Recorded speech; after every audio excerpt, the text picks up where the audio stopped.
Notification status বারে কীভাবে নিজের ছবি অথবা প্রিয়জনের ছবি সেট করে রাখতে পারেন। ওকে, তো এখান থেকে আপনারা দেখতে পাচ্ছেন যে আমি যদি নোটিফিকেশন টান দিলেই কিন্তু এখানে দেখতে পাবেন যে নোটিফিকেশন স্ট্যাটাস বারে আমার ছবি কিন্তু সেট করা আছে। ওকে, তো যারা আমার মতো ফোনকে সুন্দর করে কাস্টমাইজ করে রাখতে পছন্দ করেন তারা এই কাজটা করতে পারবেন। তো এই কাজটা করার জন্য ছোট্ট একটা অ্যাপ্লিকেশন আমাদের ফোনে ইনস্টল করতে হবে। তার জন্য এখান থেকে সর্বপ্রথম আপনারা গুগল প্লে স্টোরে চলে আসবেন। প্লে স্টোরে আসার পর এখান থেকে আপনারা এই যে সার্চে ক্লিক করবেন। ক্লিক করার পর এখানে আপনারা টাইপ করবেন।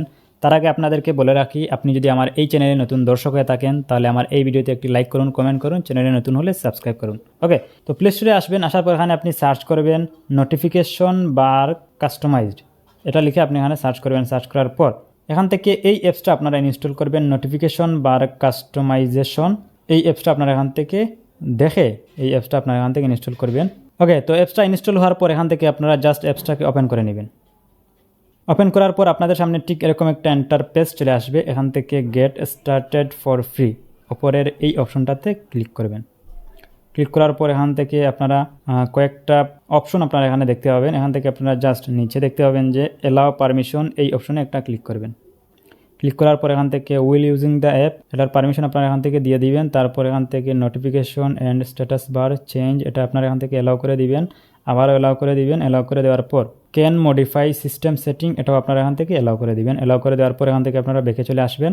ব্যাকে চলে আসার পর এখান থেকে দেখতে পাচ্ছেন যে ডিসপ্লে ওভার আদার অ্যাপস, এখান থেকে আপনি অ্যাপসটা খুঁজে বের করবেন। নোটিফিকেশন অ্যান্ড স্ট্যাটাস বার, এই অ্যাপসটা ক্লিক করবেন। ক্লিক করার পর এই অ্যাপসের পারমিশন আপনারা এখান থেকে অ্যালাউ করে দিবেন। ওকে, তো অ্যালাউ করে দেওয়ার পর এখান থেকে আপনি ব্যাকে চলে আসবেন। আবারও আপনি ব্যাকে চলে আসবেন। ব্যাকে আসার পর এখান থেকে আপনি গো টু কাস্টমাইজ, এই অপশনে একটা ক্লিক করবেন। ক্লিক করার পর এখান থেকে আপনি নোটিফিকেশন থিম নামে একটা অপশন দেখতে পাচ্ছেন যে নিচের অপশন, এই অপশনে আপনি এখান থেকে একটা ক্লিক করেন। আপনার যদি অপরের নোটিফিকেশন বার এই অপশনটা যদি আপনার এখান থেকে অফ থাকে তাহলে এখান থেকে আপনারা এটাকে অন করে দিবেন। অন করে দিয়ে নিচে আপনারা দেখতে পাচ্ছেন যে নোটিফিকেশন থিম, এই অপশনে ক্লিক করবেন।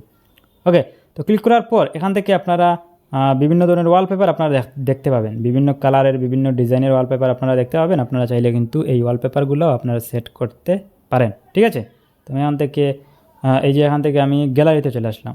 যেহেতু আমি আমার নিজের ছবি সেট করব তার জন্য আমি এখান থেকে গ্যালারিতে চলে আসলাম। আসার পর এখান থেকে চয়েস ইমেজ ফ্রম গ্যালারি, এই অপশনে ক্লিক করলাম। ক্লিক করার পর এখান থেকে আপনি গ্যালারি সিলেক্ট করবেন। সিলেক্ট করার পর আপনার গ্যালারিতে চলে আসবে। এখান থেকে আপনি যেই ছবিটা সিলেক্ট করতে চাচ্ছেন ওইটা ক্লিক করবেন। ক্লিক করার পর এখান থেকে আপনি চাইলে ছবিটাকে ছোটো বড়ো করতে পারেন, মানে আপনি ক্রপ করতে পারেন আর কি। আপনার ইচ্ছা মতো এখান থেকে আপনি ছোটো বড়ো করে নিচের দিক থেকে ক্রপ, এই অপশনে ক্লিক করবেন। ক্লিক করার পর এখান থেকে দেখতে পাচ্ছেন যে এই যে টিক আইকন দেখতে পাচ্ছেন, এই টিক আইকনে একটা ক্লিক করবেন।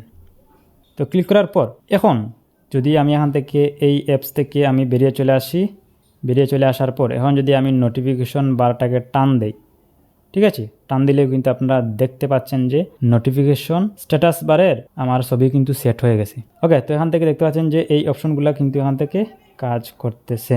ওকে, সো এখান থেকে এই অপশনে ক্লিক করবেন, তা না হলে এটা ওপরের দিকে উঠবে না। ঠিক আছে, এই অপশনে ক্লিক করবেন। সো ভিডিও যদি ভালো লেগে থাকে ভিডিওতে একটি লাইক করবেন, কমেন্ট করবেন, চ্যানেলে নতুন হলে সাবস্ক্রাইব করবেন। তো আজকের মতো আমি মিজান খান বিদায় নিচ্ছি। দেখা হবে নেক্সট ভিডিওতে। আল্লাহ হাফিজ।